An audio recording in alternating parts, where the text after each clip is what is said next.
Řekni mi, stál jsi v tom snu vedle oběti? Nebo jsi to viděl zhora? Ani jedno. Bylo to jako bych... Řeknete mi, prosím, co se to děje? Everarde, Artur má v noci strážní službu. Zařiďte, ať ho najdou správní lidé. Pane... Fineasi, běžte do svého portrétu na Grimodově náměstí. Vyřiďte, že Artur Weasley je vážně zraněný a že tam jeho děti co nejdřív dorazí přenášedlem. Našli ho, Albusi. Bylo to ovlásek, ale dostane se z toho. A co víc, pán zlato nezískal.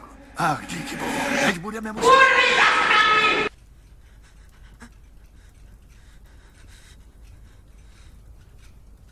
Co se to se mnou děje?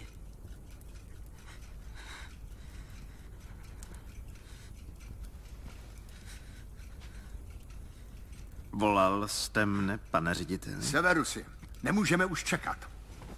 Ani do rána ne.